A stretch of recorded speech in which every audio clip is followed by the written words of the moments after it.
Okay, so let's unpack this a bit. Right. I mean, if you just look around, symbols, they're kind of everywhere, aren't they? Absolutely. They really are. You see them in the news, entertainment, politics, religion. It's constant. Yeah, and it feels like they're almost protagonists. Like they're speaking this language we weren't really taught in school. They are. It's like they function on a completely different frequency. Yeah. The source material we looked at suggests they actually act energetically. Energetically on people and places. Yeah, often bypassing our conscious minds, especially if we're not really attuned to it. And that's exactly what we're digging into here, isn't it? This deep dive is all about that. Mm-hmm. We've got some really fascinating sources exploring how symbols have this hidden, powerful, sometimes even deceptive influence. It really offers a different way of looking at things. Yeah, and a central voice in this is Alessio Atzeni. He's an artist professor. Yeah. Really looks into these esoteric traditions, ancient and modern. His work, like Arte del Risveglio, Art of Awakening, and L'arte di sognare ancora, The Art of Dreaming Again. Exactly. It's all about uncovering these hidden codes, especially in art, to sort of wake up our intuition. He really sees art as this coded language meant to do just that. Right. So our mission here really is to go through these sources, pull out some, really compelling examples, Yeah. and help you, the listener, start seeing this language too. The idea is to kind of stimulate that intuition the sources keep talking about. Play along, basically. See what connections pop up for you as we explore this stuff. Okay. So the core idea from these sources is pretty striking. It is. Symbols govern the world, not words, not laws, symbols. And they have this inherent energy that affects us. That's the premise.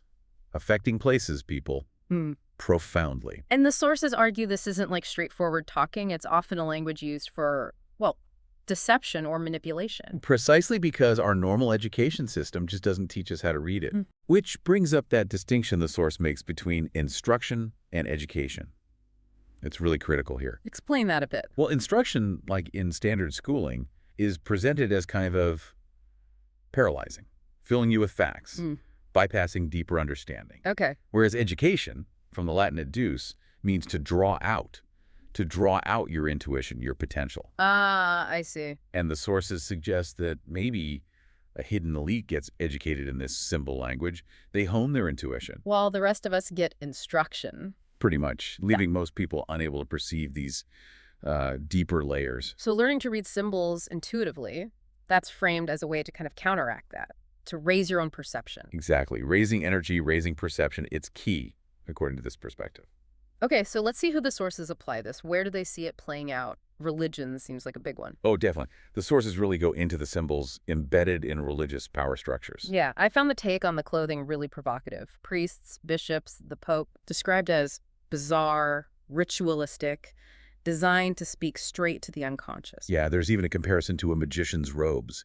They mention Leonardo's Salvator Mundi as an example. Right, that hypnotic pull these symbols and rituals can have. Absolutely. And the source material really dissects the symbolism around, for instance, Pope Leo ex Robert Prevost. It's the name Leo the lion that's pointed out, right? Yes, a solar symbol, often linked in esoteric traditions to elite groups, confraternities. And his cardinal coat of arms? Wow, there's a lot there, according to the sources. So much. Take the fleur-de-lis, the giglio. The lily flower seems innocent enough. But the source suggests a dual reading.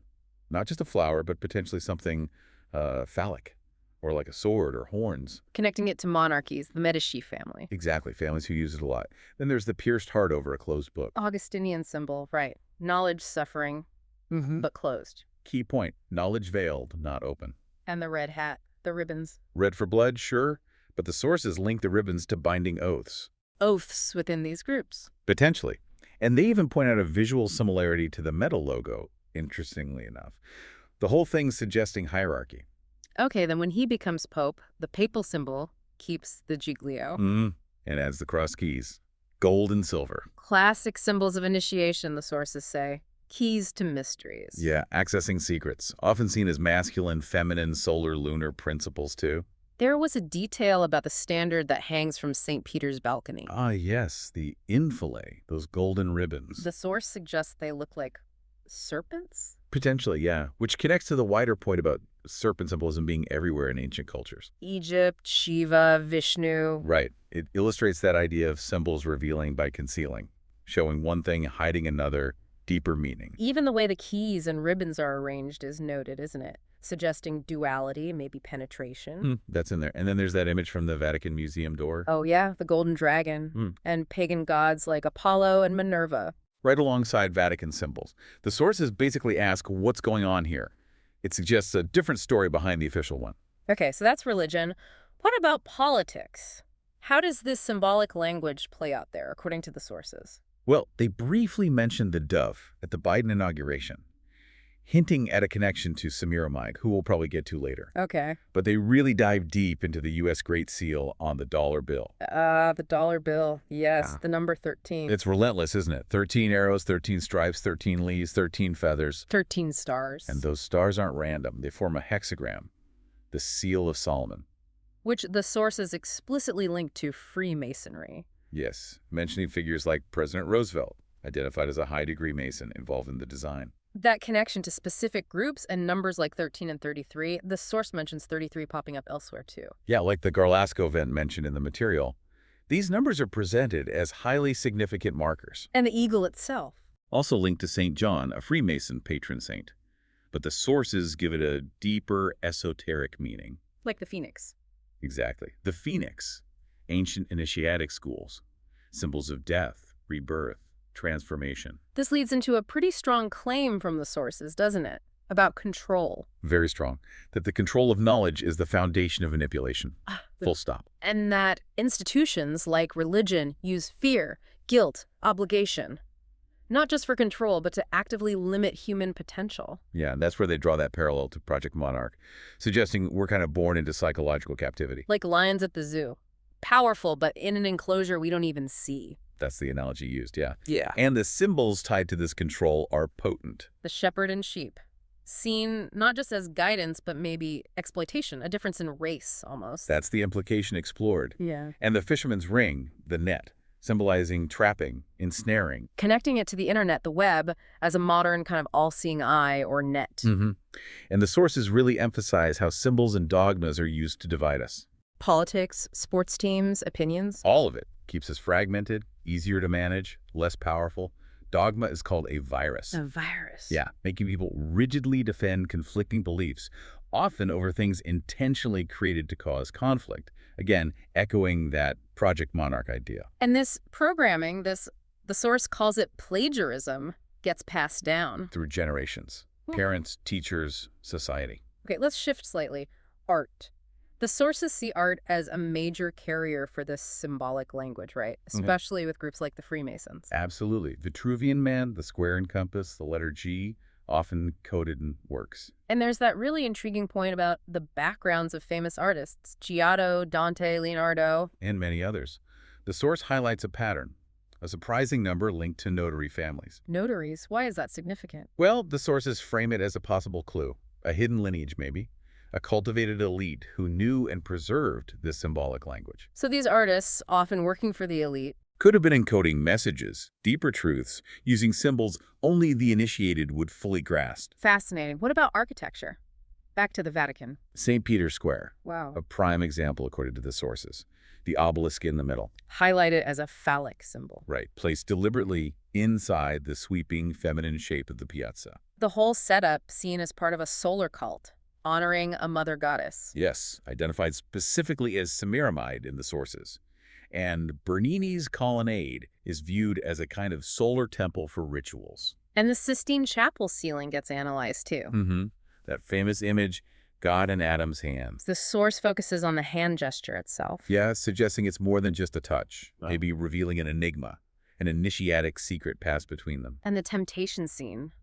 The serpent on the tree. Looks like a caduceus, kind of. And crucially, the serpent has a human body, tempting Eve.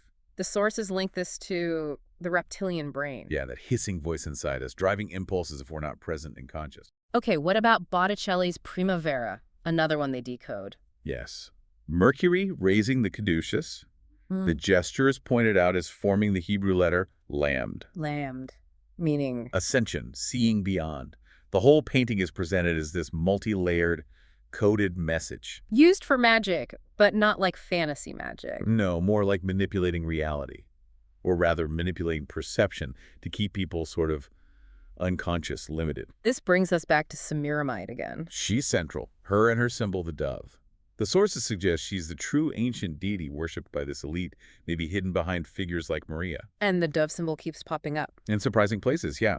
Biden's inauguration, Lady Gaga's performances, which the source views as highly ritualistic, with the rose also being a Semiramide symbol. Even the Abraham Accords. Mentioned as well. The idea is that these rituals and symbols are constantly being used all around us. The sources also mention other examples, like in centers of power. Right, the basilisk in Basel, linked to economic power. The winged dragon for the city of London. And symbols in health and medicine. The caduceus, the rod of Asclepius. Seen as having many layers. Nervous system, DNA, kundalini energy, duality, connected to Hermes, Mercury, even Quetzalcoatl. It's dense. Any other examples mentioned? The Visconti Biscione in Milan, that serpent eating a man, linked to a bishop's origin. And Alfa Romeo, using Masonic symbols. Aleph, the founding date linked to St. John's Day. Yes, those are cited. And modern media, too. Oh yeah, fertile ground. Figures like Achille Lauro using butterfly imagery linked back to Project Monarch themes. Volando con le stelle, Dancing with the Stars. Noted for featuring what the sources call explicit Lucifer dances, and even a playful hint about the name Sky, connecting it back to those ancient cults. Okay, so, wow. Given all this pervasive symbolic landscape potentially used for manipulation, how did the sources suggest we navigate it? Well, first, they reiterate that the history and beliefs we inherit are likely a mix. Truth and lies, deliberately blended, often borrowing from older cults. And that symbols work on multiple levels, visible and invisible. Right. And those repetitive, ritualistic elements we see, those are signals that this deeper communication is happening. So what's the defense? Or the way through? The suggestion is internal work. Elevate your own frequency, your consciousness. Strengthen the vertical line of the spirit, as they put it. To rise above lower influences. Maybe what the all-seeing eye perceives or targets. That seems to be the idea. And a really crucial piece of advice is doubt what you think you know. Question everything. Question the narratives, the history, the potential for ongoing deception through hypnosis, symbol magic, rituals, all of it. Which leads to that really interesting twist in the source material, that maybe the elite want us to see the symbols. Yeah, that maybe it's part of their game. Informed consent, symbolically speaking, a way of washing their hands. So the opportunity to wake up is actually there, presented to us. But the responsibility is entirely on the individual. To see, to interpret, to choose. And this is where Alessio Atzeni's work comes back in. L'arte di sognare ancora. Exactly. Presented as offering tools for exactly that. Opening the inner eye, becoming more sensitive, more connected, providing instruments to navigate these symbolic realities, to strengthen your intuition. So, wrapping this up, the core takeaway from this deep dive into the sources is really that symbols are this incredibly powerful ancient language. Used consciously by institutions, by elites across history, to communicate, keep power, influence consciousness, often beneath our awareness. And this language is hidden right out in the open. Religious clothes, buildings, political seals, company logos, art, media. It's woven into everything. And the sources suggest that if you learn to see it, to feel it intuitively, you can awaken your own intuition, see the world differently, and maybe step outside of that manipulation. It puts the responsibility back on you, on your perception. Which leaves us with a final thought, maybe something for you to chew on. If symbols have been used for so long, often to divide and control by speaking to our subconscious, what kind of power could we unlock if we consciously reclaim that language? Not for manipulation, but for connection, for understanding, for, real self-awareness. That's the question, isn't it? Keep looking around. The symbols are talking. It's just a matter of learning to listen.